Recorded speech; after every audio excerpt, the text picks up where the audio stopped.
27 साल के सूखे को बीजेपी ने आज खत्म कर दिया है। इन तमाम विषयों पर चर्चा करने के लिए कुछ खास मेहमान भी लगातार हमारे साथ जुड़ रहे हैं और इसी कड़ी में खास मेहमान हमारे साथ स्टूडियो में मौजूद हैं वरिष्ठ पत्रकार वंदना यादव। बहुत स्वागत वंदना जी आपका।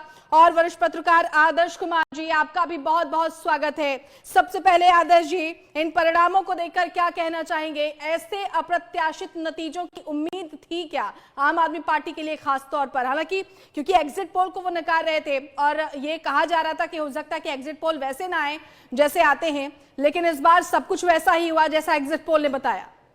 जी, आम आदमी पार्टी के लिए पैरों तले जमीन खिसक जाने वाली स्थिति है। आम आदमी पार्टी को कभी ये अंदाजा नहीं रहा होगा कि इस तरीके से भी परिणाम उनके उलट आ सकते हैं। क्योंकि देखिए, पहले भी जो एग्जिट पोल होते रहे तो आम आदमी पार्टी यह कह करके पल्ला झाड़ लेती थी या बताती थी कि ये जो एग्जिट पोल है ये झूठे होते हैं, और इस बार भी उन्होंने कहा था। लेकिन जैसा कि हम देखते हैं कि जो 14 एग्जिट पोल जो सामने आए थे उनमें से 12 एग्जिट पोल में साफ तौर पर बीजेपी को बढ़त मिलती हुई दिखाई थी, और ये जो परिणाम है वो बिल्कुल एग्जिट पोल के अनुरूप है। आम आदमी पार्टी जिसका निर्माण ही दिल्ली में हुआ, जो कि जिसके लिए घर जो है दिल्ली है, आंदोलन से जन्मी हुई पार्टी है, लेकिन अब जो स्थिति सामने है उससे तो साफ तौर पर है कि जनता ने उनके जो उम्मीद है, उनकी उम्मीद है उस पर पानी फेर दिया है। कभी अरविंद केजरीवाल को ये अंदाजा नहीं होगा कि वो इतने बुरे तरीके से हारेंगे। जो परिणाम अभी तक सामने नजर आ रहे हैं, जो मैक्सिमम जगहों पे जिस तरीके से बीजेपी 47 तक गई है और आम आदमी पार्टी 27 तक पहुंच रही, 23 तक फिलहाल जो है, तो ये जो है एक बड़ा गैप है।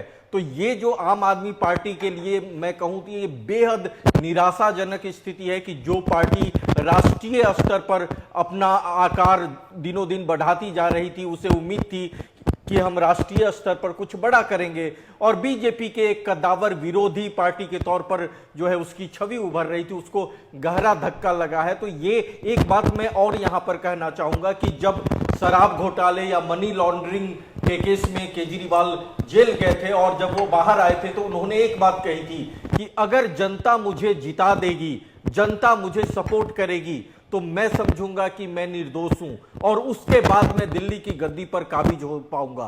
तो अगर उनके शब्दों के लिहाज से देखें तो जनता ने उनको एक तरीके से दोषी करार दिया है। ये जो है उनके शब्द हैं।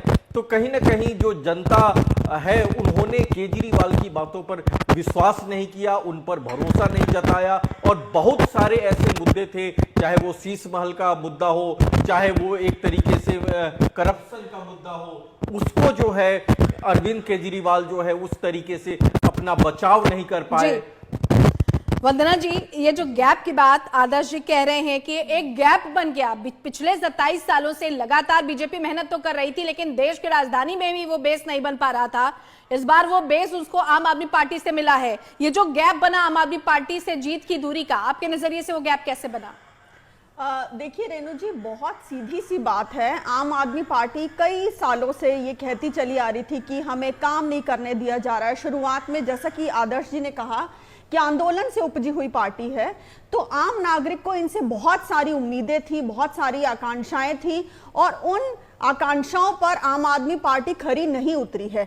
अब अगर हम बात करें कि कई सालों से वो सिर्फ कुछ बातें कहे जा रहे थे कि हमें काम नहीं करने दिया जा रहा है, और दूसरी तरफ देखें कि उनके ऊपर बहुत ही गंभीर आरोप लगे, जैसे मनी लॉन्ड्रिंग हो, शराब घोटाला हो, जो कि बहुत गंभीर आरोप हैं, और उनको साइड में रखते हुए मतलब आम आदमी पार्टी जिस तरीके से उनका विरोध किए जा रही थी, उनका कहना था कि हम दोषी नहीं है, इसके बावजूद भी हमें बीजेपी ने षड्यंत्र के थ्रू वहां तक पहुंचाया है। तो आम आदमी बहुत अच्छे से समझ चुका था कि ये किस तरह की राजनीति हो रही है। बिल्कुल, आम आदमी पार्टी से जवाब देते हैं एडवोकेट बबीता अहलावत हमारे साथ जुड़ चुकी हैं। बबीता जी, बहुत स्वागत है आप